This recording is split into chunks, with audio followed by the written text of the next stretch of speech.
नमस्कार दोस्तों, मैं आपका सुमित सर स्वागत करता हूं आपके अपने YouTube channel sigma maths word में। प्रीवियस वीडियो में हमने देखा अनुपात से संबंधित टॉपिक को पढ़ा। उसमें सतत समानुपात, तृतीय अनुपात, चतुर्थानुपात, मध्यानुपात की हम लोगों ने बात की।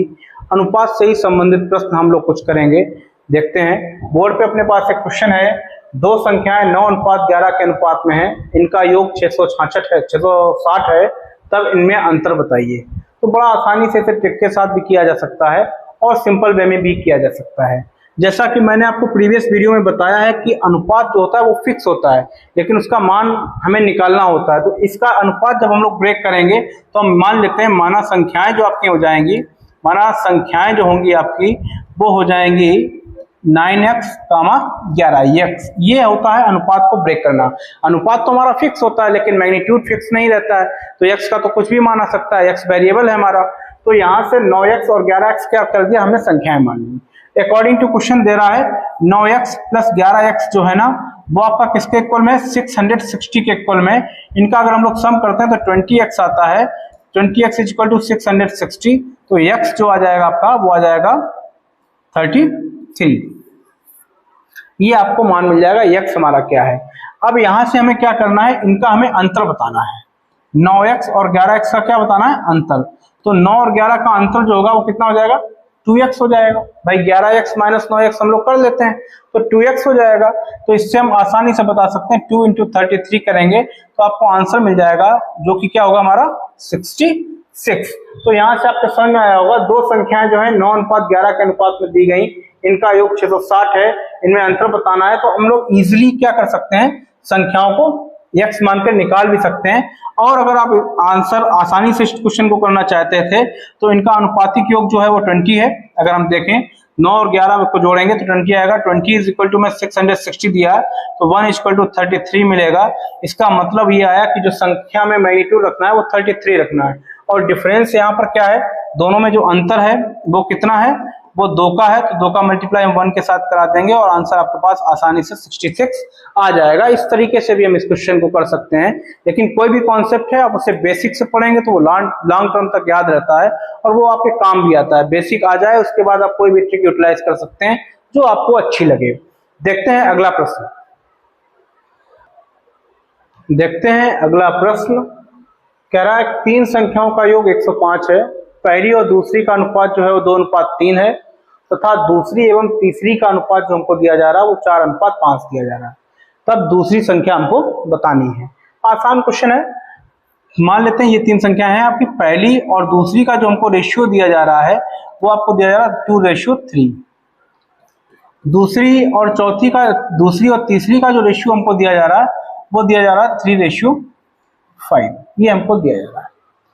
यहां से कह रहा तब दूसरी संख्या बताओ। तो रेशियो हमारा कॉमन नहीं है तो हमें निकालना पड़ेगा रेशियो इनका तीनों का एक साथ, पहली, दूसरी और तीसरी का। एक बेहतरीन ट्रिक है, इससे आप रेशियो आसानी से निकाल सकते हैं, कभी भूलेंगे भी नहीं। 2:3 हो जाएगा पहली दूसरी का, और इसका हमको दिया जा रहा है 4:5। हमें एक कॉमन रेशियो बनाना है तो हम क्या करेंगे, इस वाले नंबर को आगे प्रोसीड कर देंगे तो इधर 3 आ जाएगा। इधर वाला प्लेस खाली है तो इस वाले नंबर को इधर हम लोग रिप्लेस कर देंगे तो ये 4 आ जाएगा। इनका प्रोडक्ट कराते हैं तो ये आएगा 8, ये आएगा 12 और ये आएगा आपका 15। क्योंकि यहाँ पर कोई भी नंबर कॉमन नहीं है तो आसानी से हम बता सकते हैं कि दोनों संख्या जो तीनों संख्याएं हैं वो किस अनुपात में रही होंगी। तो तीनों संख्याएं 8:12:15 के अनुपात में होंगी। और अकॉर्डिंग टू क्वेश्चन हमें पहली दूसरी का अनुपात 2:3 दिया गया है, तो दिख भी रहा है 4 दूनी 8, 4 3 12। दूसरी और तीसरी का 4:5 है तो यहां से भी दिख रहा है 3 4 12, 3 5 15, 3 4 12, 3 5 15। तो ये हमारी कंडीशन को वेरीफाई भी कर रहा है। तो इसका मतलब जो हम अनुपात निकाले हैं वो हमारा अनुपात एग्जैक्ट है।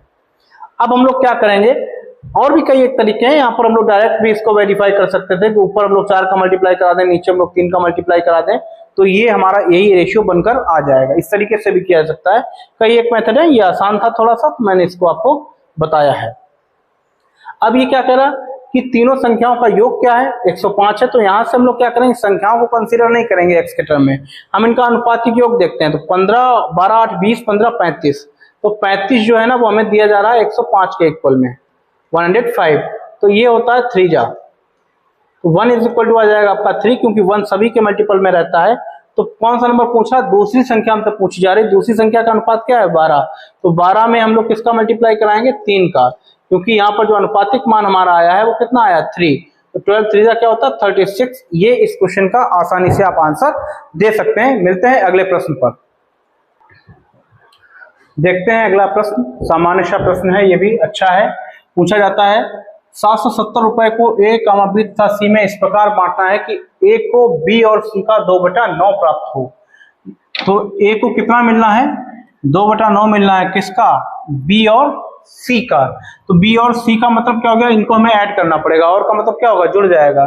तो A को कितना भाग मिलेगा, B और C का 2/9 भाग मिलेगा। तो हम लोग यहाँ से इससे आसानी से रेशियो में कन्वर्ट कर लेंगे।